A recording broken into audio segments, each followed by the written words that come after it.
साया। यूं तो बनारस घाट अपनी खूबसूरती के लिए बहुत प्रचलित है, पर घाट के किनारे कई राज लिए बैठे हैं। ये कहानी शुरू होती है बनारस के घाट के पास बने ममता निवास से, जहाँ प्रिया लाल जोड़े में ममता के घर उसकी बहू बनकर आती है। आओ आओ बहू, घर को अपने पैरों से पवित्र करो। ममता घर की दहलीज पार कर ही रही होती है कि अचानक एक बहुत गंदी सी बास पूरे घर में फैल जाती है।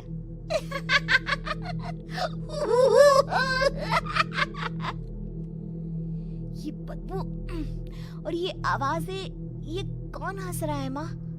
अब ये पड़ोसी ना हमारे थोड़े अलग से है। कहाँ हम शाकाहारी और ये मांस मच्छी खाने वाले। छोड़, तू ध्यान मत दे और गृह प्रवेश कर।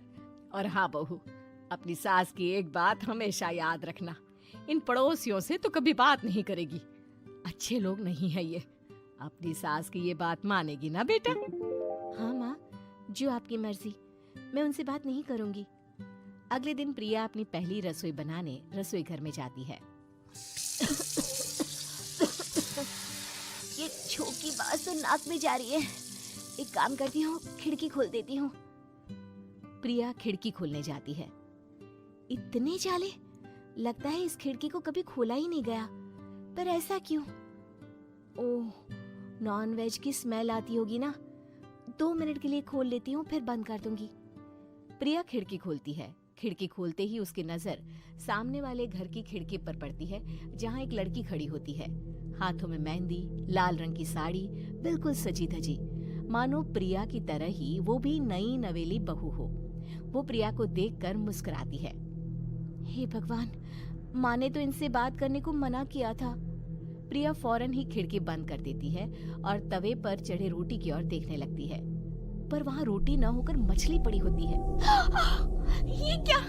पहली ही रसोई में इतनी बड़ी गलती। हे भगवान, अब मैं क्या करूं? प्रिया बहुत डर जाती है और फौरन रसोई की सफाई करने और फिर सभी के लिए खाना बनाने लग जाती है। जब वो सबको खाना परोसती है, सब तो ठीक है, मैं बेकार में चिंता कर रही थी। हे भगवान, ऐसे ही बस अपनी कृपा बनाए रखना। रात के वक्त जब सब सो रहे होते हैं, तब प्रिया को पायल की आवाज सुनाई देती है, जिससे उसकी आंख खुल जाती है। ये पायल की आवाज कहाँ से आ रही है? प्रिया उठकर उस आवाज के पीछे छत की सीढ़ियों तक जाती है। तभी उसे बच्चे के रोने की आवाज आती है।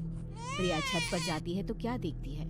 वही लाल साड़ी वाली लड़की अपनी गोद में एक नवजात बच्चे को घुमा घुमा कर सुला रही है। तभी प्रिया की नजर उसके पेट पर पड़ती है। ओह गॉड, ये तो प्रेग्नेंट भी है। सुनिए, बच्चा सो नहीं रहा है क्या? मैं कुछ मदद करूं? नहीं नहीं, आपके घर वालों को अच्छा नहीं लगेगा, मैं संभाल लूंगी। स्नेहा की गोद से बच्चा हाथ मारकर प्रिया की गोद में आने को छटपटाने लगता है। दोनों घर अगल बगल में बने होने के कारण प्रिया उस बच्चे को गोद में ले लेती है। प्रिया के पास आते ही वो सो जाता है। बच्चे का वो स्पर्श रात भर प्रिया भूल नहीं पाती और अगली सुबह वो छत पर कपड़े सुखा रही होती है। तभी उसे एक औरत इशारा करके बुलाती है। स्नेहा कह रही थी बाबू तुम्हारी गोद में आते ही सो गया। मैं गौरी, स्नेहा की माँ हूँ। बहू, घर आना, बाबू को खिला भी लेना। शाम को जब घर पर कोई नहीं रहता, बच्चे से मिलने के लिए प्रिया छिपकर अपनी पड़ोसन के घर चली जाती है और कुछ देर बच्चे को खिलाकर वापस लौट आती है। इसके कुछ दिन बाद ही प्रिया को पता चलता है कि वो माँ बनने वाली है। ममता की खुशी का ठिकाना नहीं रहता।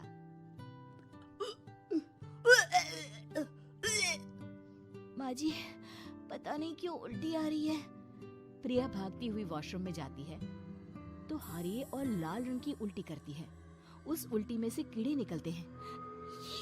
ये क्या? खून और ये कीड़े! माँ! माँ! प्रिया की आवाज सुनकर ममता दौड़ कर आती है, पर बेसिन में कुछ नहीं होता। प्रिया हक्की बक्की रह जाती है। ये सब क्या हो रहा है? प्रिया घबरा जाती है और अपने कमरे में जाकर सो जाती है। डर के कारण वो इतनी थक जाती है कि उसकी आंख लग जाती है। तब उसे ऐसा लगता है उसके पेट पर मानो कोई बैठा हुआ हो। कौन हो? प्रिया के पेट पर एक 5 महीने की बच्ची बैठी हुई थी, जो बुरी तरह जली हुई थी। माँ, तुम ही मुझे लाई ना अपने पेट में। मैं तुम्हारी माँ नहीं हूँ। कौन हो तुम? माँ, देखो मैं जल गई बुरी तरह से। 6 महीने पेट में रहने को भी मुझे नहीं मिला। सहला दो ना माँ। बचाओ, बचाओ, माँ।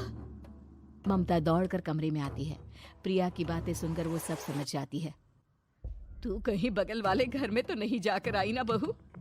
मुझे माफ कर दो, मैं गई थी माँ। उस घर में सब मरे हुए हैं बहू। कई साल पहले स्नेहा उस घर में बहू बनकर आई थी। कुछ ही दिन में वो एक बच्चे को जन्म देने वाली थी। पूरा घर बच्चे के आने की खुशी में खोया था कि एक दिन अचानक उस घर में आग लग गई। सब बुरी तरह जलकर मर गए।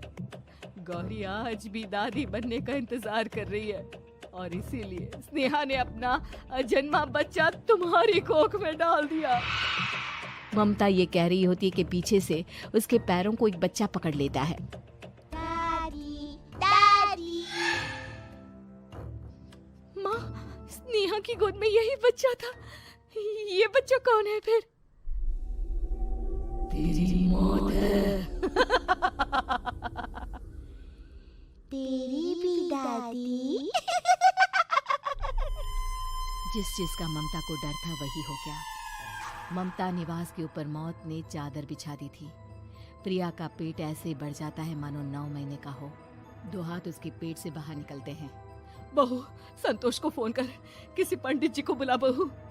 प्रिया का पति भागता हुआ घर आता है। ये तो होना ही था माँ।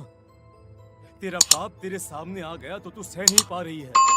स्नेहा घर में आग लगी नहीं थी, माँ ने लगाई थी, प्रॉपर्टी की लालच में। और वो बच्चा मेरी पहली पत्नी का बच्चा है, मेरा बेटा, जो कि उस आग की चपेट का शिकार हो गया था।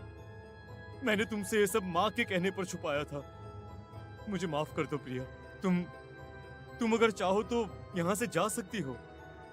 मैं तुम्हें किसी भी बंधन में रखना नहीं चाहता। मेरी शादी हुई है आपसे, मैं आपको छोड़ नहीं सकती, पर उससे पहले हमें स्नेहा, उसकी माँ और बच्चे की आत्मा की शांति करवानी होगी। संतोष और ममता गौरी के घर जाते हैं। अंदर सब कुछ जला हुआ होता है। जमीन पर जली हुई लाशें बिखरी हुई थी। ममता रो रो कर अपने करने की माफी गौरी से मांगती है। प्रिया स्नेहा के घर वालों का अंतिम संस्कार करवा देती है और ममता निवास फिर से आत्माओं के साए से